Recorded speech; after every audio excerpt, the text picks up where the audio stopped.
Google.com. No one actually goes to Google.com. You just search in the search bar. But if I just searched recursion here, well, if you type something wrong, so if I type like hello, it'll be like, okay. If I type like tiger, or just something wrong, oh god damn it. I need a word that I spelled wrong. Computer.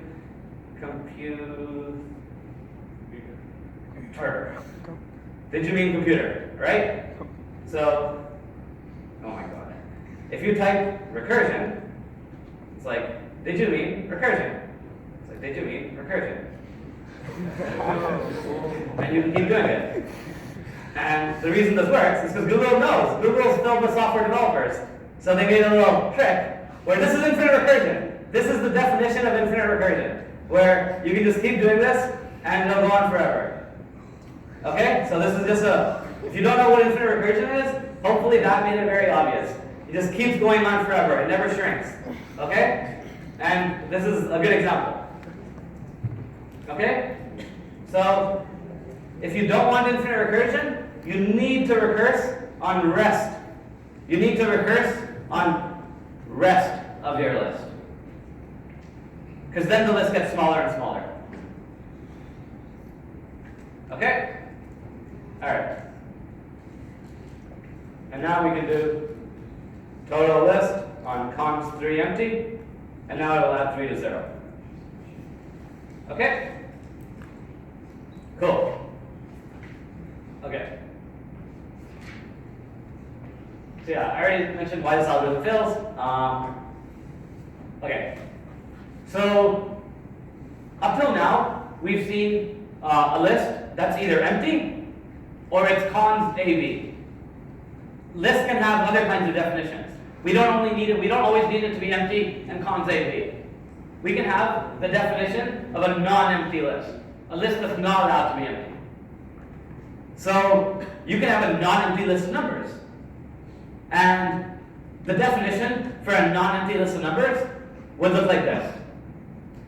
A non-empty list of numbers. And look, first I want you to see how similar this definition is to this one. Okay? A list of numbers is either empty or it's cons num list of numbers. This is how we define a list of numbers. Like this. Okay? Now, what we're doing is a non-empty list of numbers it's not going to be empty now. It's either cons num empty or it's cons num NELN. And NELN, this thing right here, is this thing. So this is where the recursive definition comes in. Okay?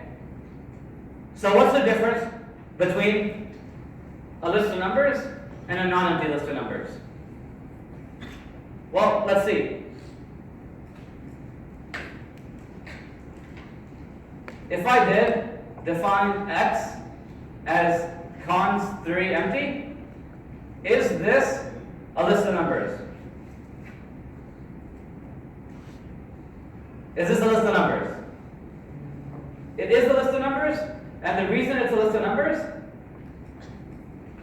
is because cons 3 empty is cons 3 and then list of num. And list of num is empty. Okay? So this is a list of numbers. Is it a non-empty list of numbers? So, is that a non-empty list of numbers? So I'm asking you, the question I'm asking right now is, I'm asking you, is this a certain data type? For the first data type I asked was, is this a list of numbers? And we saw it was a list of numbers because it had cons AB. Now I'm asking, is this a non-empty list of numbers? Yes. And it is. The reason this is a non-empty list of numbers is because if we go to a list of what a non-empty list of numbers is, a non-empty list of numbers is cons num empty. Okay? And we have cons num empty. So this is a non-empty list of numbers. Okay? What about cons 3, cons 5 empty? Same thing. This is a list of numbers, and it's also a list of non-empty numbers. What about define x as empty? Is this a list of numbers? It is. Because a list of numbers is either empty or it's cons AB. That's what a list of numbers is. So this is a list of numbers because it's empty. And a list of numbers is either empty or it's cons AB. Is this a non-empty list of numbers? No. The reason it's not a non-empty list of numbers is because a non-empty list of numbers, it can't be empty. A non-empty list of numbers is either cons num empty or it's cons num NELN. And this is just empty. So we're not allowed having the empty list in this data definition. Okay? So what do? We just slightly adjusted our definition such that if we call a function that takes in NELN, then that function cannot take in an empty list. Does that make sense? If we had a function that took in a list of numbers, we could always pass in empty. But if we have a function that takes in an NELN, then we can't pass in the empty list. Okay? So, with that being said, let's try a question. Okay? Write a racket function called max list that consumes NELN and returns the maximum number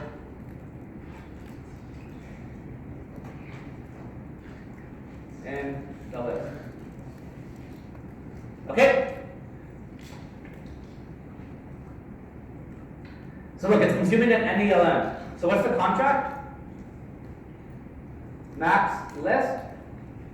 It consumes an NELN and it returns a num. Okay? And how does this function look? Define max list NELN non-empty list of numbers. Con, what are we checking here? Empty? No. Rest. We have to check if the rest of the list is empty. NELN cannot be empty. Because the definition says that NELN cannot be empty. The definition says that NELN has to be either cons num empty or cons num NELN. So the base case is this. In the previous definition, we had empty as our base case. But now our base case is cons num empty. So because our base case is cons num empty, we need to check empty, question mark. But we need to check not on NELN because NELN cannot be empty. We're going to check rest on NELN. Check if the rest of it is empty. And if the rest of it is empty, we'll just produce the first. Okay? Else, what are we going to do? We're going to call a function called max that takes in two numbers and it produces the max between those two numbers. So, let me just show you. So, max on 1 and 2 produces 2. Okay? This is a side note. So we're going to call max on first of NELN with max list rest NELN.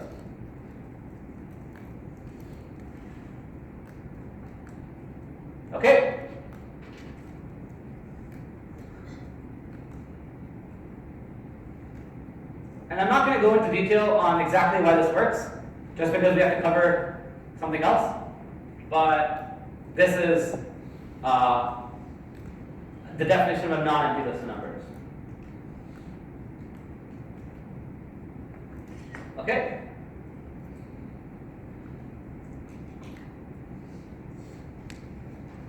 All right.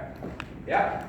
So I was wondering with this question, so we have a variable that is like NALN right here, but that is a list. Like, I thought the control should be like list of. Regular, so the question was, in the contract, how come we're not writing list of something? How come we're just writing NELN? And the reason is, because it all depends on the data type. Sometimes you will write list of numbers if the input is actually a list of numbers. But in this case, the input's not a list of numbers. I thought it was like this question about only the numbers instead of the No, it's always dependent on what the contract is. So before, when we had something like list of num, this meant that you had a list of numbers. But this also included empty. And so the reason we're using NELN is because the list cannot be empty. If we said this, then this would mean that the list can include empty. But that's why it's not part of a contract, because we cannot have empty. Okay? Okay. Yeah? What if the first element of the list is like the maximum number? Does this function work for that case as well? It will. It will. You can trace it on your own and see why. I just have to cover some other stuff, so I can't go into why, but it will. It will work. Let me just make sure. Yeah, it'll work. It'll work. Okay. All right. So I won't give you much time for this clear question, but you guys should be able to do it, given that I just gave you a question. I'll give you guys 30 seconds for this, or 45 seconds.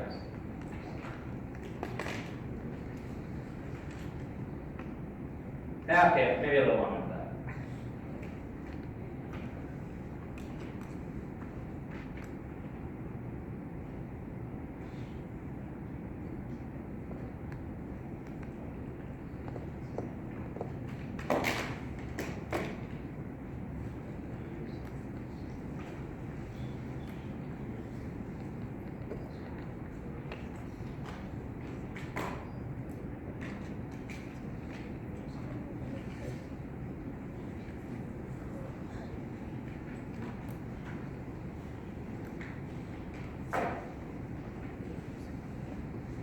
Okay, 10 seconds, 15 seconds.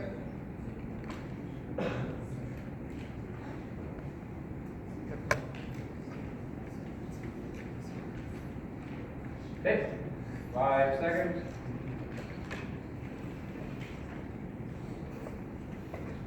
Okay, let's see if you guys all got this right. I hope you did. Well, the answer is clearly D. For you people that wrote C, I'll definitely give C as, I'll mark C as correct, because although it is not correct, technically the answer is D, because you need to be doing something to the first of any of the list. You can't just not do something to the first, but this is definitely the takeaway point. The takeaway point is your base case has to be empty rest of the list. So D is correct, but reading week's coming up, so I'll feel a bit nice, and I'll mark C as correct as well. Okay. And then they did an example of max, and this finds the maximum in a list, and then I showed you how to find the maximum in a non-empty list. Okay? And yeah, you can have multiple base cases. You don't only need one base case. We saw a base case of when the list was empty, and now we saw another base case of when the rest of the list is empty. So you can have multiple base cases, depending on what your function does.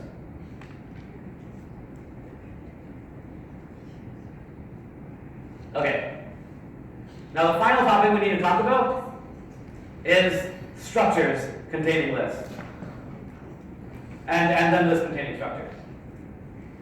So, say for example, we had some structure called server, and this structure, the server contained a name, and he also contained a bunch of tips that he got when he was working.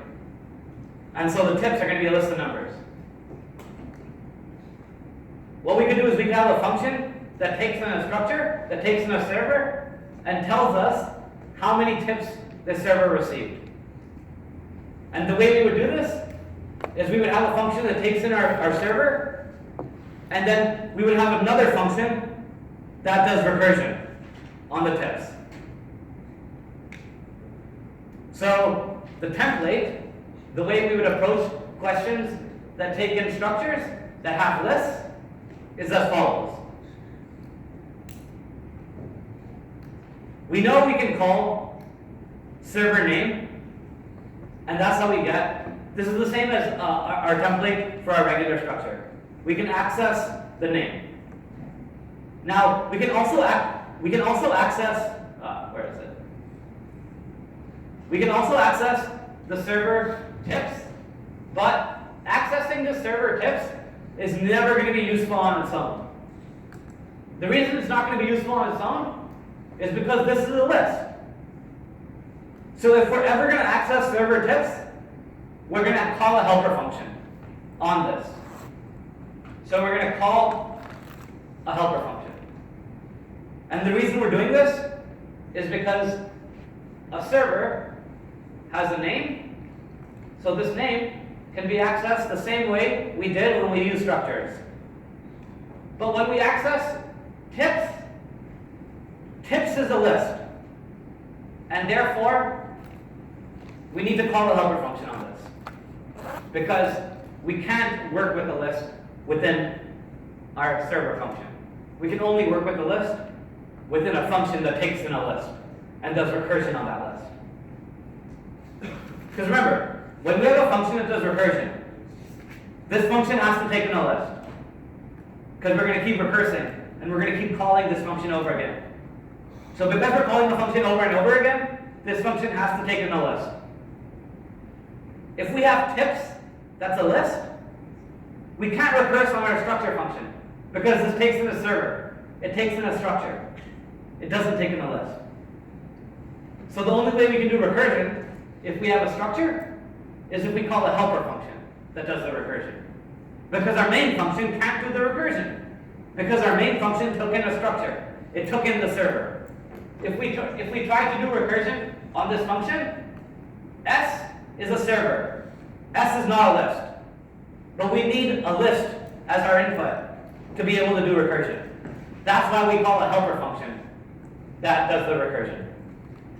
And the helper function is just a normal function that recurses on a list.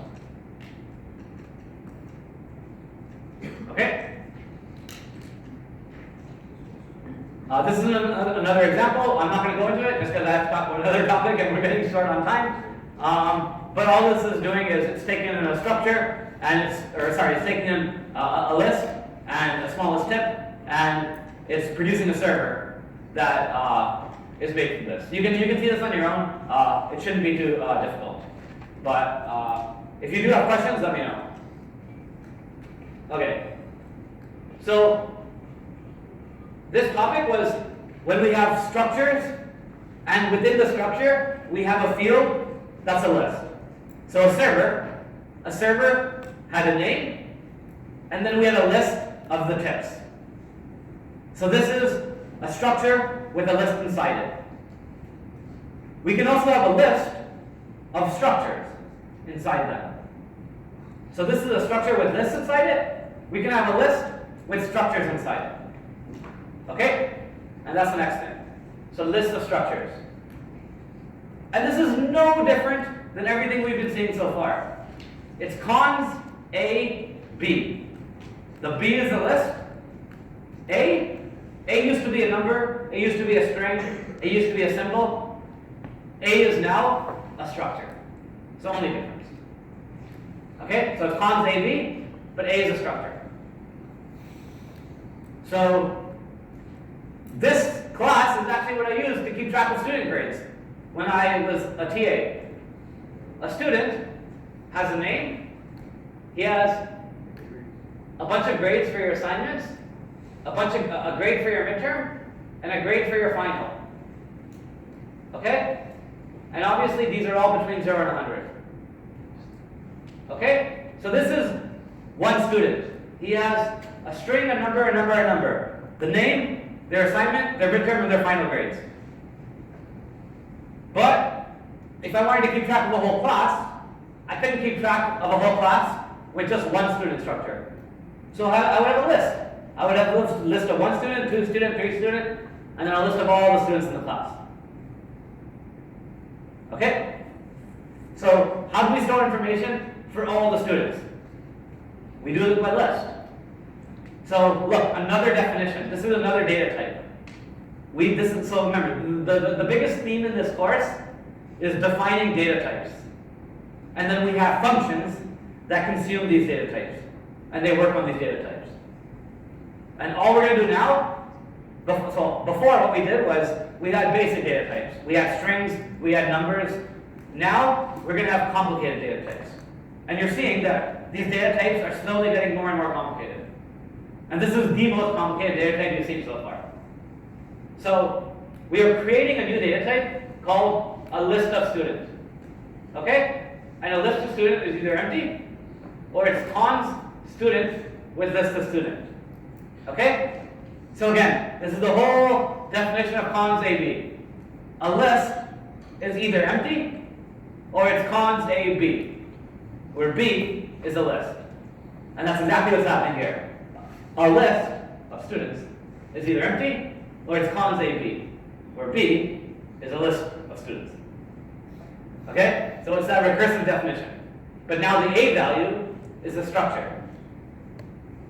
So the only thing that's getting more complicated here is now we're going to have to be working with structures and then doing recursion on the list. So this is an example of how a structure would look, or a list of students would look like. You would have cons, your first student, with make student, name, assignment grade, midterm grade, final grade. Then cons, next student, name, midterm, or assignment, midterm, final. Cons, third student, assignment, midterm, final, and then empty. Okay? And this is how it would look like. So it's, this whole thing is A, and then B. Right here, this is B. B is another list, which has A, and then B. This is B right here, and then B has another list, which has A, and then B. And B is empty here. Okay? So I know it looks a little complicated, but it's the exact same thing we've been doing. We're just making the A more complicated. So A used to be a number, it used to be a string, now it's a structure. And later on, in module 10, we're going to see A is a list. But that's in module 10, so we'll talk about that later. But A can be anything. B must be a list, but A can be anything. It's been a number, it's a structure now, and later on it'll be a list. And that's more complicated. But A right here is a structure. Okay, so if you're given this list, what's first of my list? Yell it out if you know it. What's first of my list? Or put your hand up if you know it. What's first of my list? Yeah? Make student Virginia Wolf 100, 100, 100. It's this thing. Okay? Rest of my list is this thing. Student, what's this one? Can someone tell me what this is? 80. It's 80. Because rest of my list is this whole thing. First of rest of my list is this thing. Student dash mid of this thing is 80. Okay? Cool? Okay, cool. Okay. So I'm not going to go over the template because, again, the template is the exact same as previously. The only difference we need to know is we do something to the first little list, and again, we have a structure, we recurse on the rest of the list. It's the exact same, except the thing that we're going to be doing to the first of the list is now structured functions. We're going to call accessors on the first of the list. Okay? So notice we're going to call accessors on the first of the list because the first of the list is a structure. Selectors? Selectors, yes. Did I say accessors? Yes. Yeah. They did, so when I take this course, they used to be called accessors, but 7-8 years later, they're called selectors. So I refer to them as accessors because when I took this course, that's what they were called. But whatever, selectors. So so first of the list is a structure. So yeah, I just go from here. We're doing something to the first of the list, and we're recursing on the rest of the list. The thing we're doing to the first of the list is we're calling all the selectors, right? Selectors, yeah. We're calling all the selectors. And then we're recursing on the rest of the list. Okay. And then there's an example that shows you how to produce a name of all your students. And you can go over this example on your own. It's essentially showing you how you can take in a list of students and output a list of strings. That is all the names of all the students. You can see that on your own. And then also we can see how we can compute the final grade for all the students. And I'm not going to go into the, I do want to cover a little bit of the midterm stuff, so I don't really want to go into this. But let me see how much is left.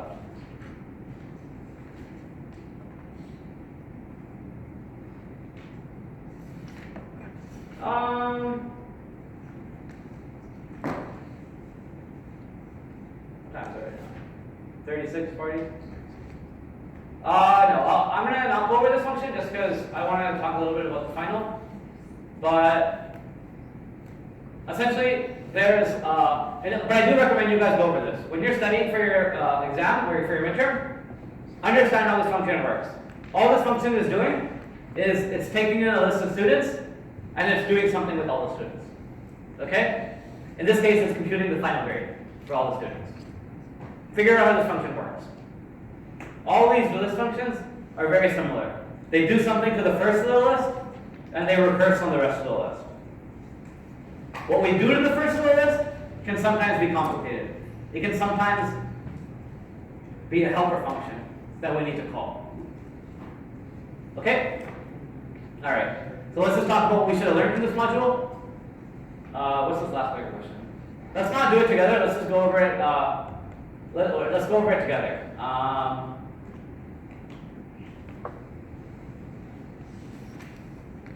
Okay, so there's a function called count A, and it consumes a list of grade structures. Okay?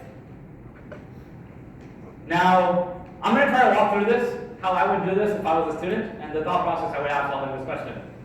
So, a list of grades. First, we have to figure out what a grade is. A grade consists of a name and a mark. So I'm assuming a name is a string and a mark is a number. So we check if it's empty. So, well, okay, but the question asks, which of the following instructions for here would complete the count A function? So that this produces a mark, the number of marks greater than or equal to 80. So what we need to do here is one of these questions is what we need to ask. So this function can produce all the marks that are 80 or above. And the way we do that is we have to call first of log because we need to get a grade. Okay, so first we're going to call first of log. Okay? After we call first of log, we're going to call grade dash mark because we need to see the mark of the grade. And then we're going to check if it's greater than or equal to 80. Okay? So it's B. Does that make sense? Because we need to first go into the first of the list, and then that first of our list is a structure. Then we need to go into the grade field or the mark field of that structure and check that and compare that to 80. So B is the answer here. Okay? Okay. So module 5 is the hardest module in this course. I've been saying it for the past 2 months, and I'm saying it now. And now you guys have probably seen why this is harder than everything we've done so far. Modules 1 to 4 are pretty straightforward. You're just learning data types, and you're learning how to use those data types. Module 5, we're actually talking about some theoretically complicated ideas. Recursion. So you should be comfortable with these terms. What recursion means, what a self-referential definition is, and what is a self-referential definition? Is when we have a list is either empty or it's cons A, B, and B is a list. That's a self-referential definition. You should know what an empty list is. You should know what a box and pointer plot is. The box and pointer plot is this stuff. You won't have to draw anything like this in the midterm, so don't worry about that. But you should be comfortable with how this looks like. And yeah, we now know a new data type in our contract. The list of. We have to use the list of whenever we want to create data types that contain this. Okay? Okay, cool. Any questions about this? Everyone obviously wants me to just talk about the midterm. Obviously. Okay. Okay, so your midterm's on Monday, and like I said, it covers everything from modules 1 to modules 5. We have put emphasis on some parts, and I'll go over what those are right now.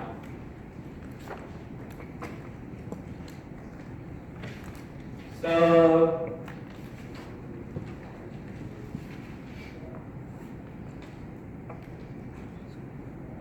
and this is just very rough, by the way.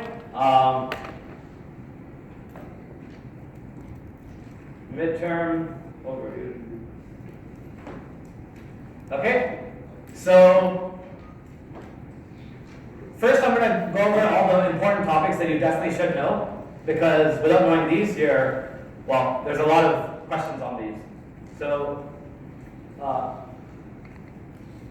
important. Okay, so know how to trace. Okay, and then with conditionals and lists. And this is the condensed trace.